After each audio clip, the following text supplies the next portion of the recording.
আসসালামু আলাইকুম প্রিয় ফুটবল ফ্যান্স। সাফ অনূর্ধ্ব-20 চ্যাম্পিয়নশিপ জয়ের পরে সত্যিকার অর্থে দেশের ফুটবলে কিছুটা হলেও ইতিবাচক একটা ভাইব আমরা দেখতে পাচ্ছি এবং এই মুহূর্তে ভালো একটা খবর হচ্ছে, সামনে ৫ এবং ৮ সেপ্টেম্বরে বাংলাদেশের দুটো ম্যাচ রয়েছে, প্রীতি ম্যাচ রয়েছে ভুটানের বিপক্ষে, যেখানে যে একটা দল ঘোষণা করেছেন জাতীয় দলের কোচ হাবিয়ার কাবরেরা, সেখানে অনূর্ধ্ব-20 চ্যাম্পিয়নশিপের এই দলে থাকা ৪ জন প্লেয়ারকে ডাকা হয়েছে, যার মধ্যে রাব্বি হোসেন রাহুল এবং চন্দন রায় আগে ডাক পেয়েছিলেন। দুর্দান্ত পারফর্ম করা ১০ নম্বর জার্সি পরিহিত মিরাজুল এবং তপু প্রথমবারে কিন্তু ডাক পেলেন। যেহেতু অনূর্ধ্ব-20 একটা দল, তাদের পরবর্তী ধাপটাই কিন্তু জাতীয় দল হওয়া উচিত, পাইপলাইনটা তৈরি হওয়া উচিত। কাবরেরার এই সিদ্ধান্তটাকে সাধুবাদ জানাই। তবে একই সঙ্গে আরও বেশ কয়েকটা বাস্তব কথা বলতে চাই, যেটা মারুফুল হক এই দলটারই কোচ কিন্তু সাম্প্রতিক সময়ে একটা ইন্টারভিউতে বলেছেন। তার দুটো স্টেটমেন্টে একটু ফোকাস করতে চাই। প্রথমত তাকে প্রশ্ন করা হয়েছিল যে এর আগে অনূর্ধ্ব-20 চ্যাম্পিয়নশিপে বাংলাদেশ কোনো শিরোপা জেতেনি, তবে ১৫-১৬ লেভেলে এই ছেলেরা কিন্তু দুটো ট্রফি জিতেছিল, তবে তারপরও কিন্তু তাদেরকে জাতীয় দলে সেভাবে দেখা যায়নি। কেন এ প্লেয়াররা শেষ পর্যন্ত হারিয়ে যান, এমন একটা প্রশ্নকে অনেকটা ভেঙে জিজ্ঞেস করা হয়েছিল, যেখানে মারুফুল হক প্রথমত বলেছেন যে অবশ্যই এখানে বাফুফের একটা দায়িত্ব আছে, তবে একই সঙ্গে আমাদের বুঝতে হবে ক্লাবগুলো কিন্তু মূলত খেলোয়াড়দের পরিচর্যা করার মূল ক্ষেত্র।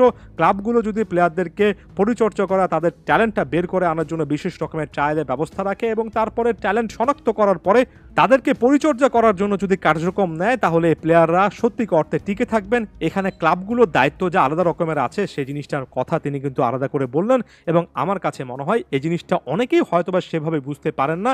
হ্যাঁ, বাফুফেকে নিয়ে নতুন করে তো কোনো কিছু বলার নেই, বাফুফের অনেক বিতর্কিত ব্যাপার আছে, তবে ব্যাপারটা শুধুমাত্র বাফুফে কেন্দ্রিক নয়, একই সঙ্গে ক্লাবগুলোরও এগিয়ে আসা উচিত। কারণ আমরা যারা ইউরোপিয়ান ফুটবল বা দেশের বাইরে যে কোনো ফুটবল কালচার দেখি, সেখানে মূলত ইয়াং ট্যালেন্ট উঠে আসে ক্লাবগুলোর একাডেমির মাধ্যমে, ক্লাবগুলোর ওভারঅল ট্রেনিং সিস্টেমের মাধ্যমে।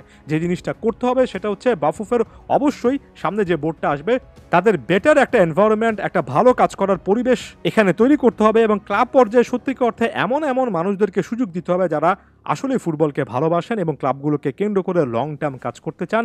ক্লাব ভিত্তিক ফুটবল সিস্টেমের মাধ্যমে ইয়াং প্লেয়ারের সংখ্যা আরও অনেক বেড়ে যাবে। দ্বিতীয় একটা খুবই গুরুত্বপূর্ণ কথা তিনি বলেছেন এবং তার কাছে মনে হয়েছে যে দেশের ৮০% ফুটবল প্রতিভা আসলে হারিয়ে যান নিজেদের কারণে, বাকি ২০% হারিয়ে যান নানা রকমের ক্লাব রাজনীতির চোট, পারিবারিক এবং পারিপার্শ্বিকতার কারণে। এখানে ৮০% দায় কিন্তু প্রতিভাবান খেলোয়াড়দের দিকে ইনডিরেক্টলি হলেও তিনি কিন্তু দেখছেন এবং এখানে একেবারে ক্লিয়ারলি বলেছেন ব্যক্তিগত প্রতিভা ভালো করার তাড়না, যে কোনো পরিস্থিতিতে সামাল দেওয়া, কঠোর পরিশ্রম, অধ্যবসায় থেকে শুরু করে আরও অনেক জিনিস কিন্তু থাকা লাগবে এবং এগুলো আসলে যুব প্রতিভা থেকে উঠে আসা প্লেয়ারদের নিজেদের নিয়ন্ত্রণ করতে হবে। তাদের নিজেদের লাইফস্টাইল থেকে শুরু করে সকল কিছুর কন্ট্রোল নিজেদের হাতে থাকতে হবে। এটাও খুবই ক্রুশাল একটা পয়েন্ট। হ্যাঁ, জানি এখানে বাফুফের বিশাল ব্যর্থতা আছে, ক্লাবগুলোর ব্যর্থতা আছে, তবে একই সঙ্গে ব্যক্তি পর্যায়ে নিজেকে ঠিক রাখার যে একটা চেষ্টা, সেটা আরও বাড়ানো উচিত এবং যুব ফুটবলারদের প্রতি মারুফুল হকের মতো একজন বর্ষিয়ান কোচ কিন্তু সে মেসেজটা দিয়ে রাখলেন। এই জিনিসটা খুবই ভালো কথা বলেছেন এবং এটা মাথায় রাখা উচিত। এবং এখানে আসলেই সত্যিকার অর্থে ওই যে আর্থিক সচ্ছলতার কথাটা চলে আসে।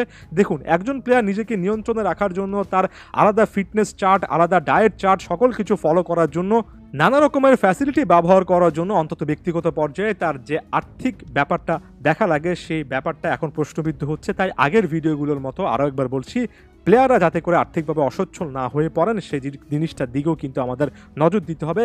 এটা একটা কালেকটিভ এফোর্ট হওয়া উচিত, যেখানে বাফুফের নতুন বোর্ড যদি আসেন তারা তাদের কাজ করবেন। ক্লাব ফুটবলে সত্যিকার অর্থে বিজি একের পর এক মুভমেন্ট আমরা দেখতে পারবো। একই সঙ্গে এই যুব ফুটবলাররাও নিজেদেরকে নিয়ে সর্বোচ্চ পরিমাণ সচেতন থাকবেন। আশা করছি গুরুত্বপূর্ণ কয়েকটা পয়েন্ট মারুফুল হক যে জিনিসগুলো বললেন সেটা ব্যাখ্যা করতে পেরেছি। ধন্যবাদ সবাইকে।